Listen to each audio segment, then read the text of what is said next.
চলে এসেছি সম্পূর্ণ একটি নতুন রান্না নিয়ে কলির রান্নাঘরে। আজ দেখাবো ছোলার শাকের ঘন্ট শোল মাছের মাথা দিয়ে। আমি এখানে 250 গ্রাম ছোলার শাক ভালো করে পরিষ্কার করে ধুয়ে জল ঝরিয়ে ছোট ছোট করে কেটে নিয়েছি। আর সঙ্গে নিয়েছি হচ্ছে শোল মাছের মাথা। শোল মাছের মাথাটা আমি লবণ হলুদ দিয়ে ভেজে নিয়েছি। এখানে আমি সরিষার তেল দিয়েছি, ফোড়নে নিয়েছি হচ্ছে জিরে আর রাঁধুনি।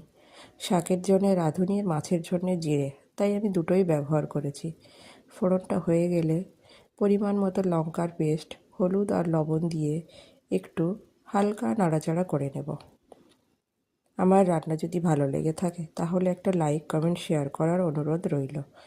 হালকা নাড়াচাড়া করে নেওয়ার পর আমি ভেজে রাখা মাছের মাথাটা দিয়েও নাড়াচাড়া করে নেব।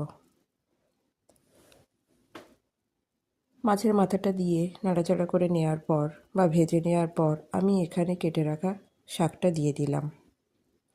আমি খুবই সহজ পদ্ধতিতে রান্না দেখানোর চেষ্টা করি যাতে কেউ রান্নাটা দেখে শিখতে পারে, যারা নতুন রাঁধুনি তারা। শাকটা দিয়ে নাড়াচাড়া করে নিলাম। মোটামুটি আমি মিনিট 10 মতো নাড়াচাড়া করে নিয়েছি। দেখো, শাক থেকে জল বেরিয়ে গেছে। এবার আমি উপর থেকে শুকনো চালের গুঁড়ি ব্যবহার করছি। আমি সাধারণত ঘন্টর জন্য চালের গুঁড়িটা শুকনোই ব্যবহার করি, তাহলে যেটারই ঘন্ট করব সেটার জলটা শুকনো চালের গুঁড়িতে টেনে নেবে।